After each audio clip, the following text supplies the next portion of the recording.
It's me in my pajamas with my incredibly dirty lenses and also my third cup of tea from today. Hooray!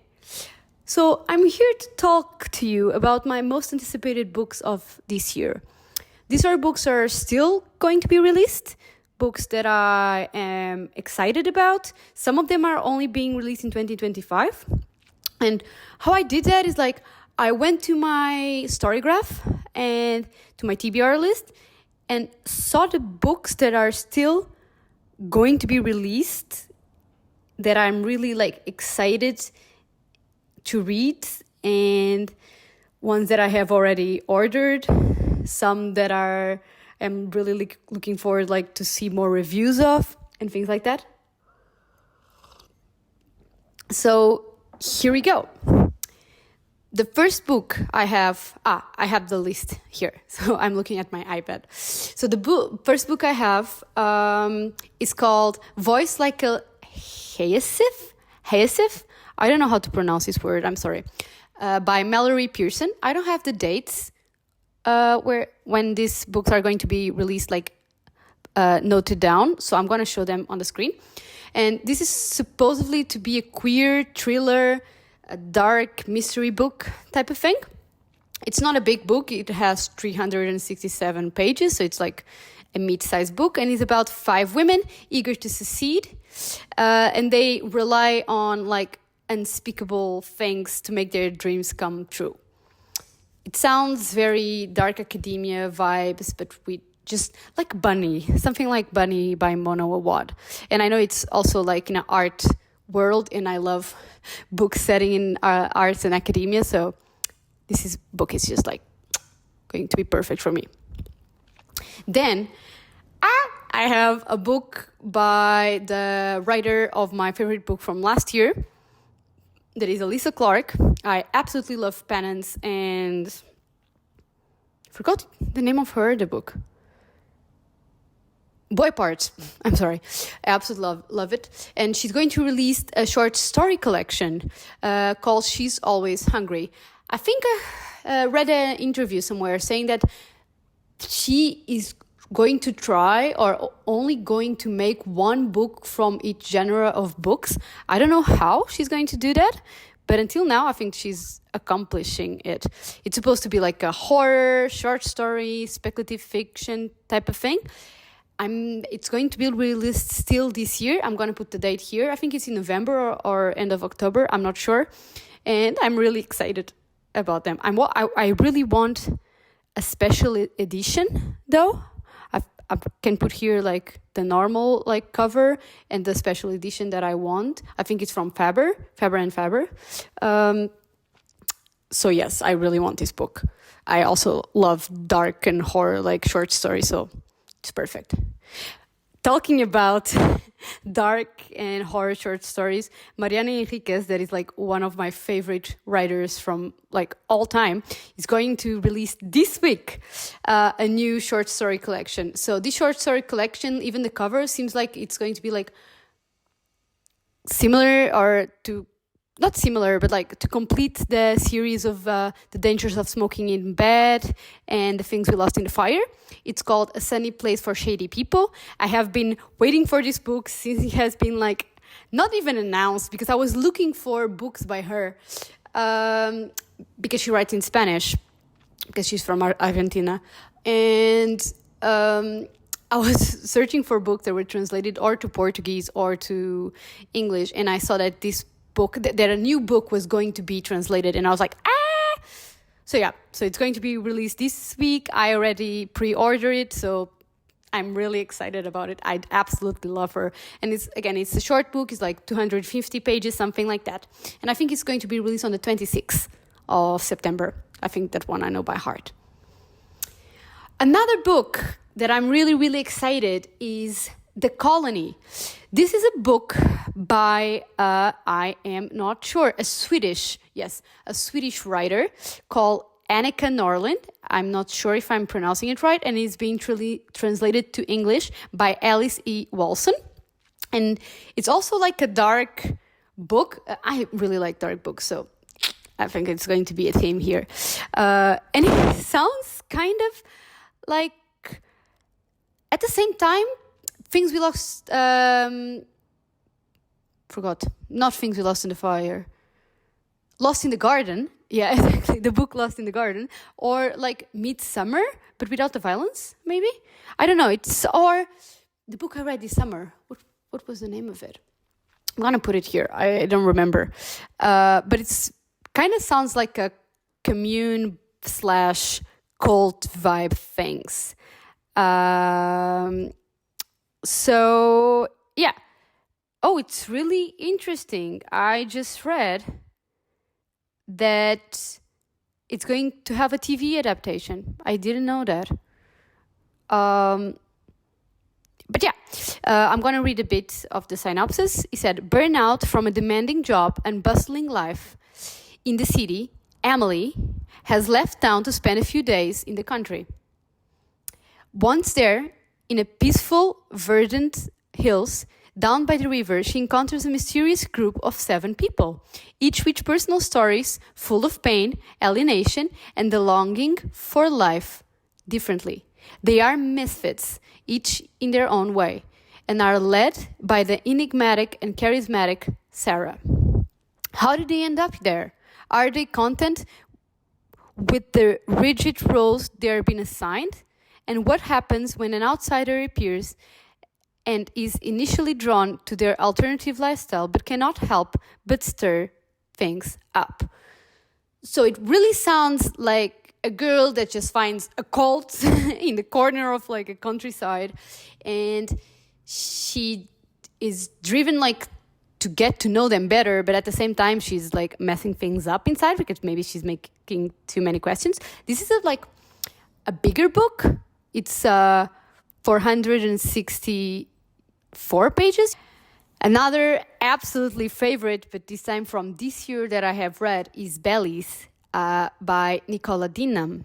I think I'm pronouncing the surname right. I don't know. Even my surname, I think I mispronounce it. So it's called Disappoint Me.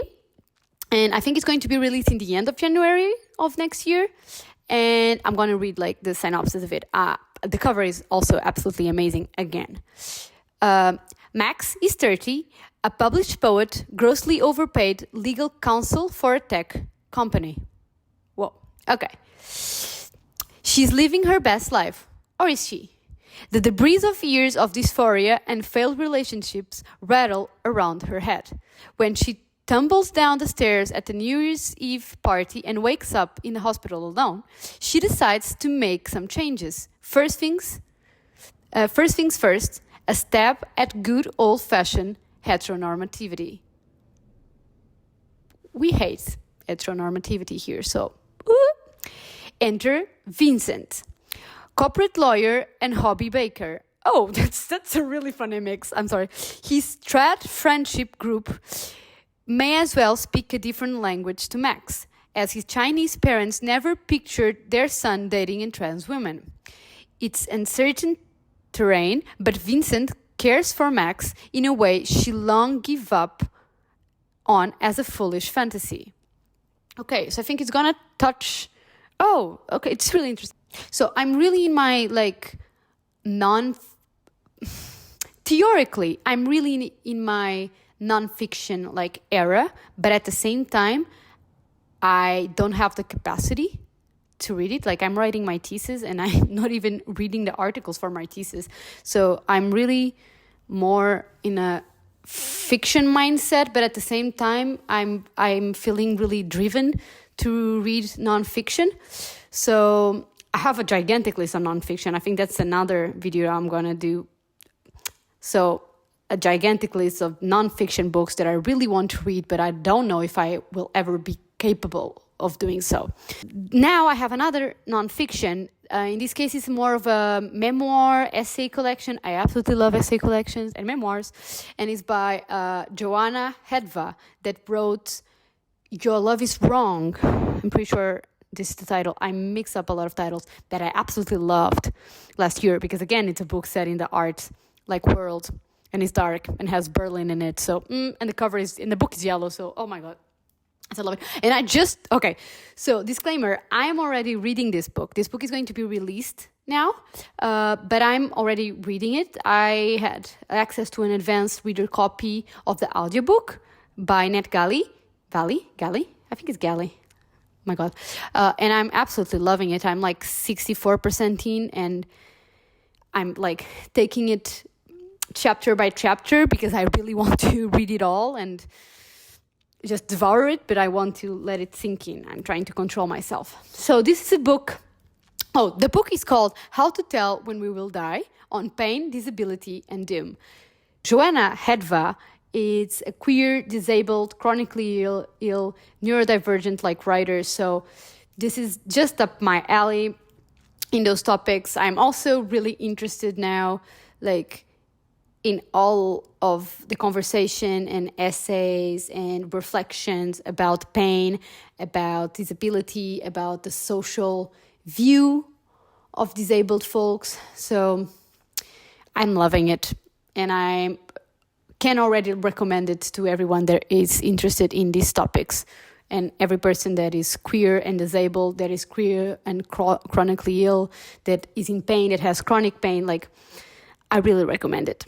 Then you have, oh my God, okay. So I don't know if you know, but I have a tattoo on my leg saying A Room Called Earth. And I have the tattoo because a writer named Madeline Ryan, is an Australian autistic writer, wrote that book called A Room Called Earth. That is absolutely my favorite book, that I have reread a lot of times, that I have forced a lot of friends to read, because it's the way that the character thinks and talks is just, and the way that the time is spread in that book is just the way I feel the world, like, completely. So I absolutely love that book. And they are going to be releasing a new book. This book is only coming in February of 2025. It's called The Knowing. And I'm going to read the synopsis because, again, I think it's going to be like a favorite, like, for sure. Camille lives in the country. She's forgotten her phone. She's taking the train to work. She got period pain. She can't escape herself or her toxic boss, Holly. And it's Valentine's Day. The Knowing is a day in the life of a woman who goes to work as usual while dreaming for more. I also have read, like, I think, and not an interview, but like an article of the writer saying that the character in the book also doesn't want to be really connected with the phone, like something to do with like social media and technology. And that's another topic that I'm really interested in. So, oh my God. Yeah, so this one I'm really, really excited about. I'm going to pre-order it like as soon as I can. I just need to check where I'm going to be living by then. But like, I really need this book in my life. Then we have The Lamp, that I think is going to be released like more to the third part of like next year. I don't know. It's called The Lamp by Lucy Rose, and it's also horror, also queer and dark. And and it's described as a folktale, a horror story, a love story, and an enchantment. I'm going to read a bit of the synopsis again. Margaret and Mama have lived in the forest since Margaret can remember, when Margaret is not at school. They spend quiet days together in the cottage, waiting for strangers to knock on their door. Strays, Mama's call them. Mama loves the strays. She feeds them wine and keeps them warm. Odd. Then she satisfies her burning appetite by picking apart their bodies. I love this.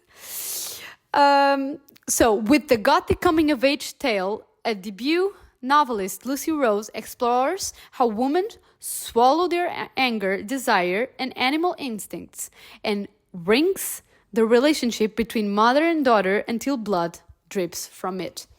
Oh my God! Okay.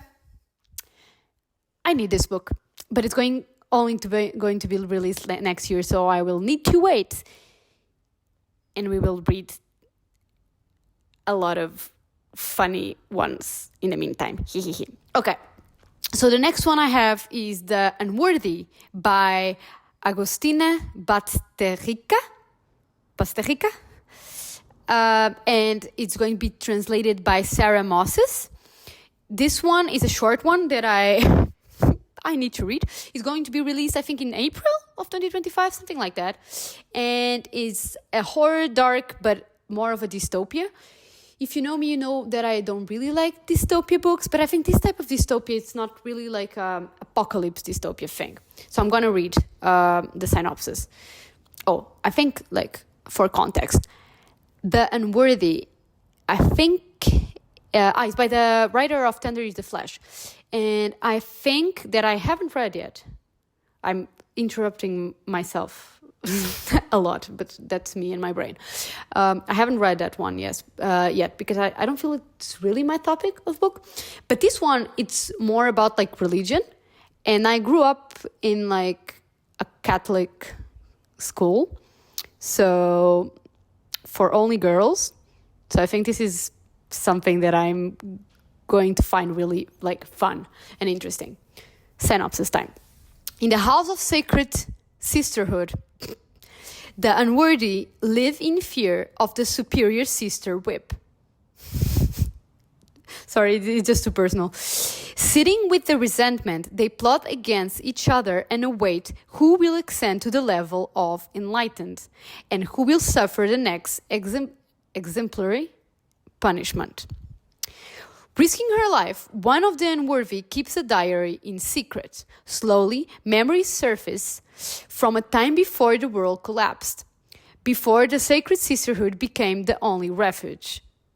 When Lucia arrives, she, too, is unworthy. But she's different, and her arrival brings a single spark of hope to the world of darkness. Yes, please. Here, now. Yes, please. It's also only 160 pages. Like, I'm gonna eat it up. Now for the last, 3 books, I think one of them was already published, but one is Bibliophobia. It's also a memoir. It's by Sarah Shiaya. And Cass here on YouTube. I will put her tag here. She also talked about this book, and I have heard about it before, but it sounds really interesting. It's like okay, I'm going to read the synopsis. It's non-fiction. It's a memoir. I'm going to read a bit of the synopsis. Books can seduce you. They can annihilate, reveal, and provoke you. And anyone incredibly obsessed with books, Sarah Shiwa thinks, has had his kind of a settling literature encounter. She calls books that have this effect life ruiners. So, Bibliophobia is a story of a breakdown and survival told through books, delving into Anne of Green Gables' possession, A Tale of Time Being, The Last Samurai, and many other texts. I really cannot pronounce names, I'm sorry, interrogates her culture identity, her relationship with depression, the intoxicating and sometimes painful ways books push back on those who love them. Yes. It's also not a big book. It's like 224 pages, and I'm gonna live here when it's going to be released. The second to last book I have on my list is The Imposium by Olga Tokarczuk. Okay. And the second to last book I have on my list is The Imposium by Olga Tokarczuk. I think is how you pronounce it. That is going to be translated by Antonia Lloyd Jones. This book, for what I understand, was already published and now it's being translated, or now is being published by another publisher. Maybe that's it. But it's coming out this week, 2 days from now, this week, on the 24th of September, I'm pretty sure. And this is by the Nobel Prize winner, Olga, because she has already won a Nobel Prize of Literature once. And for what I understood, it's horror, it's dark, slay, and it's the setting supposedly is in the same setting as The Magic Mountain. The Magic Mountain, that is by Thomas, I will not remember. Thomas Mann, the German writer. So I still haven't read The Magic Mountain because it's 800 pages and I can't commit with that. I can't. And already a lot of people have recommended it to me. I will read it sometime in my life, I'm pretty sure, but just not now. But yeah, it's about a student that suffers with tuberculosis and she arrives to this health resort type of thing. And yeah, I think it has a lot of reflections upon politics, because it's also during the war or after the war, something like that. Oh, in 1913. So yes, I'm really interested in this book. So I actually want to buy it now, in this moment, and read it after I finish this one. That is, I'm almost finishing. I soft DNF this one, but we are not going to talk about that. And the last one, of course, is Intermezzo by Sally Rooney. I absolutely loved all of her books, especially Conversations with Friends. It's my favorite one. And then probably Beautiful World, Where Are You? But I also have the short ones. And Intermezzo is coming in the 26th, I'm very sure, this week. I'm only going to be reading it in October because I pre-ordered a signed copy back in April when it was announced. So maybe it was not April, it was May. But yeah, back when it was announced. So, and it's going to be released, it's going to be sent from the UK to my house in Lisbon, and I'm currently not in Lisbon, so I will need to wait a lot of time. So I will try not to see a lot of reviews before I read it, but I'm pretty sure I'm gonna love it. I know it's about two grieving brothers, and it's about chess, and I absolutely love everything that Sally Rooney writes, so I would read absolutely anything she publishes. So that's it. This is my book. My tea is completely cold, or maybe not. Let me see.